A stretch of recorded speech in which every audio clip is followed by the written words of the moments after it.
I'm Anthony Wright, and I am your co-host today on the Living Conversation with, Adam Dietz, welcome. and our guest is Drea, the Sober Herbalist.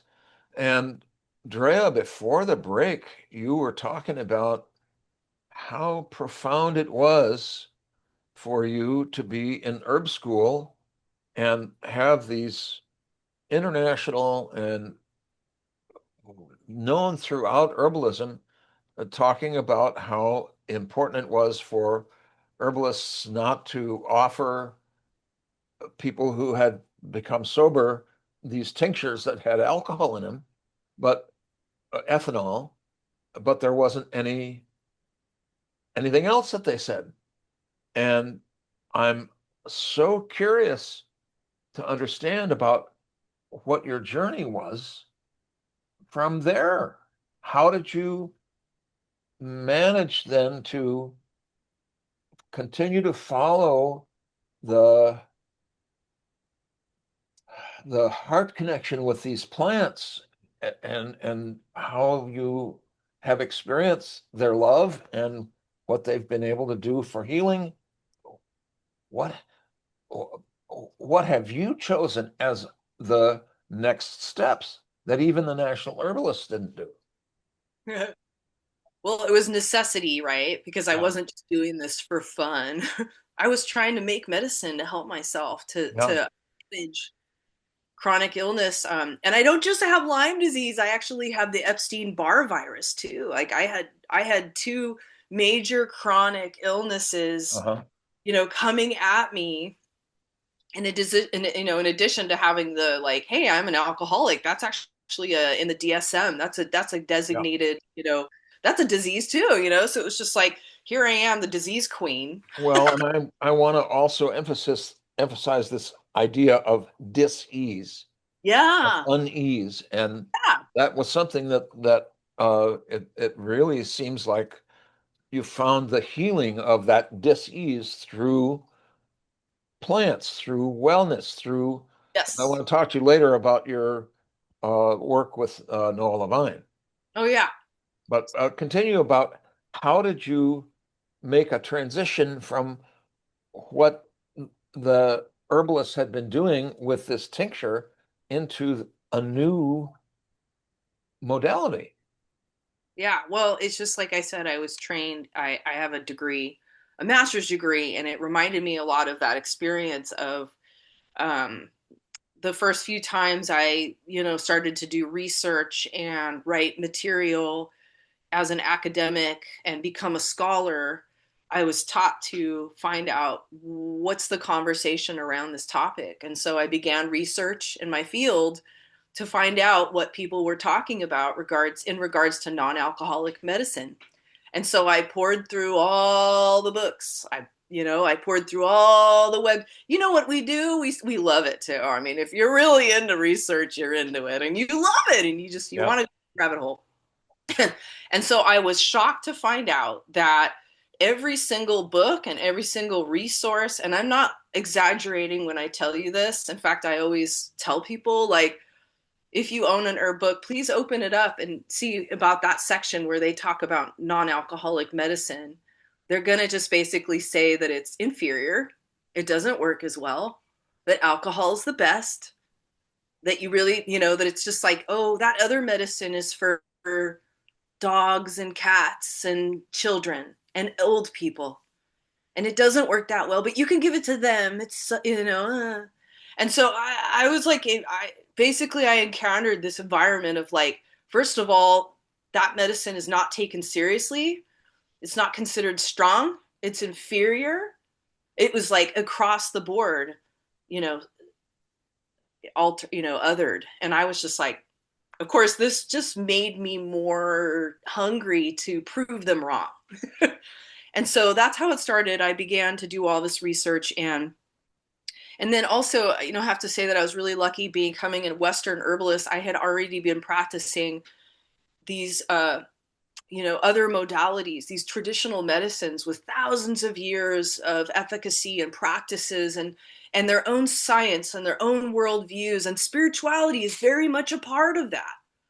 And so I was really coming from my first healing modalities were coming from very expansive, very broad, very beautiful, very spiritual place.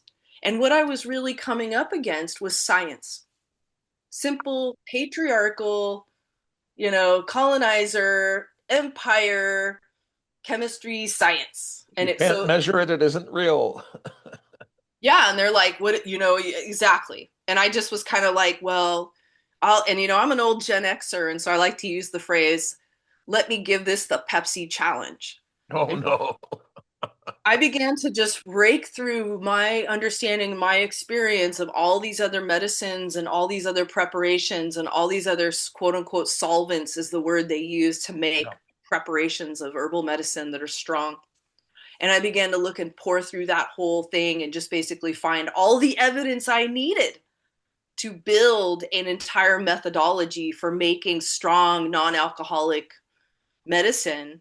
And then it was just a matter of doing it because it's like I could Wow. theorize all I wanted to, but like I love what's his name, Buckminster Fuller. Yep. It's just like, what does he say? He says, if you want to create something, like a new system, you can't use the old one. You've just got to make a new one.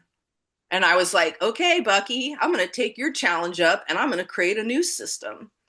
And so it became, and books like Braiding Sweetgrass came out, which began to basically support what I was doing in terms of like there being this like difficulty with reconciling science and indigenous and spiritual wisdom and this Yep. connection with plants that A exists on. whole different dimension. Right. And then all this whole mushroom, the narratives of the mushrooms came out, right? The whole like the Melvin Sheldrake's and the Paul Stamets mycelium running, and then Yep. the great metaphor of the mushrooms and the consciousness of plants started to come back again. It was already here in the 60s with the Carlos Castaneda and all Yep. the Terence McKenna, but it's like really all I did was just start to pick up some very good strong threads, and then the zeitgeist was doing the same thing. And then it was about the conversation of what is sobriety, and that has changed. And so I just luckily stumbled upon something at the right time at the right moment, and now I'm like really hoping that like that just this conversation that I've really been within myself for most of the time by myself doing, that now it's just going to get bigger and that we can just have more participation and more clarity and more fun, because it's like, can we include everybody in the car?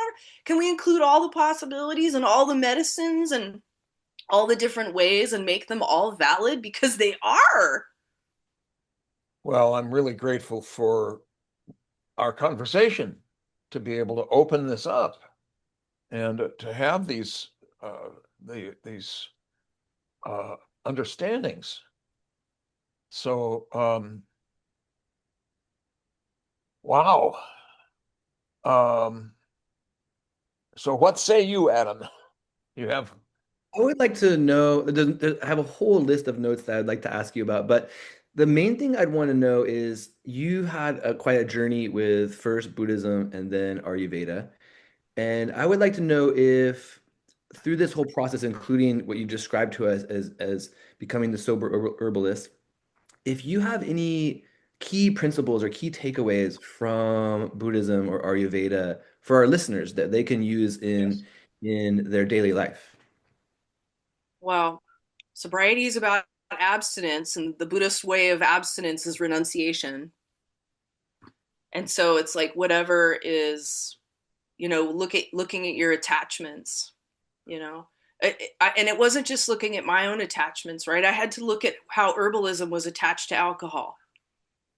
And I Oh, had to right. recognize that that's just a relationship. It's one or the other is not bad.